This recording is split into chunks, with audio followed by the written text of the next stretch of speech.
첫 번째 경기 울산 현대 대 FC 서울 분석 시작해보겠습니다. 울산은 현재 리그 4위에 머물고 있으며 최근 흐름이 매끄럽지 않다. 직전 경기에서는 홈에서 대전에게 일격을 당하며 조직력과 집중력 모두에서 허점을 드러냈다. 여기에 클럽 월드컵 일정을 앞두고 주중 대전과의 리그 일정까지 소화하면서 체력적인 소모가 극심한 상태다. 전체적인 로테이션 운용이 부족해 핵심 자원들이 체력적으로 무거운 상태이며 후반 집중력 저하가 반복되고 있다.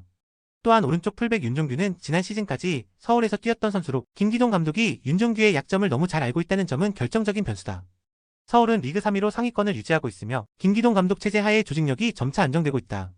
정승원의 탈압박과 링가드의 유기적인 움직임은 울산의 중원 압박을 피하며 공격 전개의 중심이 되고 있다. 조영욱은 득점력보다 연계의 플레이와 공간 활용 능력에서 강점을 보이며 빠른 템포를 바탕으로 측면 전개가 살아있는 구조다.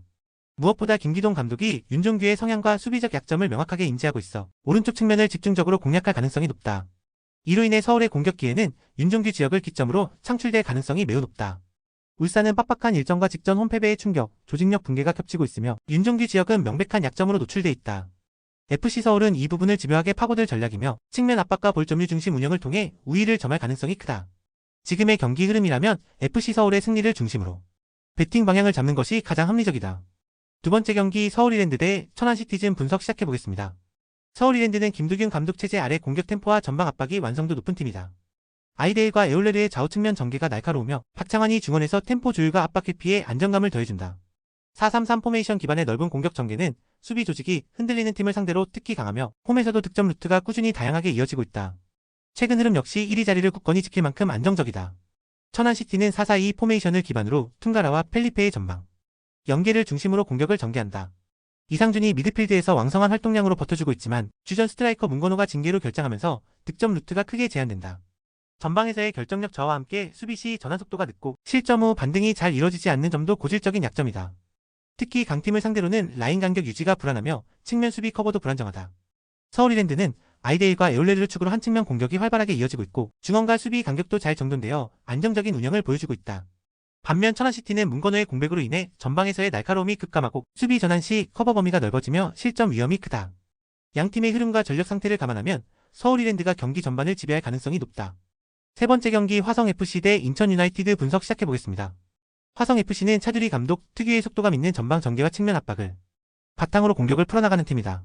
도미닉과 아르투르는 공간 활용과 빠른 침투의 강점을 보이며 전성진은 중원에서 탈압박과 전진 패스를 안정적으로 연결해주는 역할을 맡는다. 다만 3선에서의 압박 완성도는 떨어지고 수비 라인 간격이 벌어질 경우 공간 커버가 미흡한 문제를 자주 노출하고 있다. 강팀을 상대로는 실점 이후 흔들리는 장면이 자주 나타나며 세트피스 수비에서도 불안 요소가 존재한다. 인천은 4-4-2 포메이션을 바탕으로 무고사 제르소 조합의 완성도 높은 전방 운영과 이동률의 빠른 측면 침투를 활용하는 팀이다. 윤정환 감독은 후방 빌드업 안정성을 기반으로 전개를 이어가며 점유율보다는 효율적인 공격 완성도에 초점을 맞추는 성향이다. 무고사는 제공권과 마무리에서 리그 최상위 수준의 위력을 보이며 제르소와의 연계 플레이로 공격 템포를 끌어올리는 데 탁월하다. 중원 압박과 수비 전환 속도 모두 화성보다 안정적이며 경기 운영 능력에서도 우위를 점할 수 있다. 화성FC는 도미닉과 아르투르를 중심으로 속도감 있는 공격 전개는 가능하지만 중원 장악력과 수비 조직력에서 허점을 자주 노출하고 있다. 인천은 무고사의 결정력, 제르소의 공간 활용, 이동률의 침투까지 다양한 공격 루트를 통해 경기 주도권을 쥘 수 있는 구조다. 전체적인 전력 차이를 고려할 때 인천이 안정적으로 승리를 가져갈 가능성이 높다. 네 번째 경기 김천 상무 대 대구FC 분석 시작해보겠습니다. 김천 상무는 현재 리그 2위로 상승세를 타고 있으며 경기력과 정신력이 함께 살아있는 팀이다. 이동경과 모재현이 이선에서 날카로운 연계 플레이를 만들어내고 있으며 유강현은 제공권과 득점 감각 모두 뛰어난 모습을 유지하고 있다. 특히 김천 선수들은 홈 경기마다 부대장 앞에서 포상 휴가를 얻어내기 위해 동기부여를 불태울 전망이다.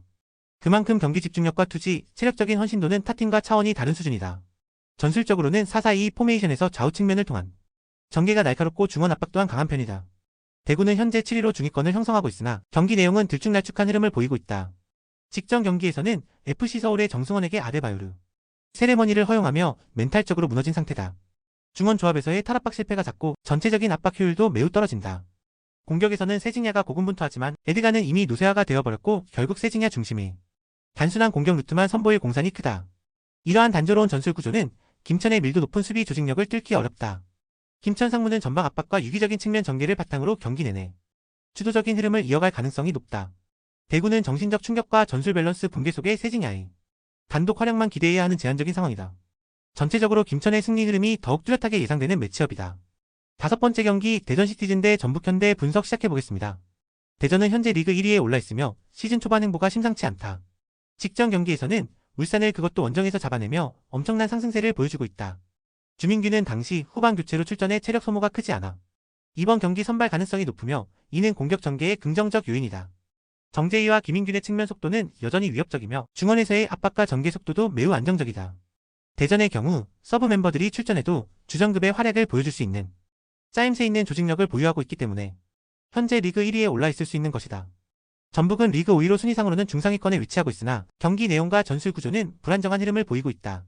거스포의 감독 부임 이후 포지션 전환과 조합 실험이 반복되고 있으며 측면과 중원 간 간격이 벌어지며 전술 밸런스가 무너지는 장면이 자주 발생하고 있다. 콤파뇨와 전진우는 개인 기량에서 강점이 있지만 전개 속도와 팀 전술과의 조화면에서는 아직 미완성된 느낌이 강하다. 특히 강한 압박을 받는 경기에서 전북의 수비 전환 속도는 상당히 느린 편이며 실점 패턴이 반복되고 있다. 측면 수비에서의 12일 대처 능력도 상대적으로 약점으로 노출되는 상황이다. 대전은 로테이션 자원마저 주전급으로 소화해낼 만큼 조직력이 뛰어나며 현재 가장 뜨거운 팀 중 하나다. 전북은 수비 조직력 문제와 전술 완성도 부족으로 인해 강한 팀을 상대로 고전하는 흐름이 반복되고 있다. 전체적인 경기 흐름과 배팅 전략은 대전 중심으로 설정하는 것이 가장 합리적이다. 여섯 번째 경기 부산 아이파크 대 전남 드래곤즈 분석 시작해보겠습니다. 부산은 조성환 감독 체제에서 3-4-3 포메이션을 활용하며 패신과 곤살류의 전방 압박과 비에로의 전환 패스를 중심으로 공격을 전개하는 팀이다.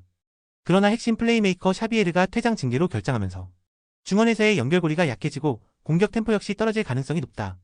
수비 전환은 빠른 편이지만 전방과의 간격이 벌어질 경우 빌드업이 단절되는 모습이 자주 나온다. 특히 강한 압박을 받으면 탈압박 패턴이 단순해지며 고립되는 장면이 반복되고 있다. 전남은 500을 기반으로 하남과 알베르티의 빠른 역습과 정지용의 중거리 옵션을 적극 활용하는 팀이다.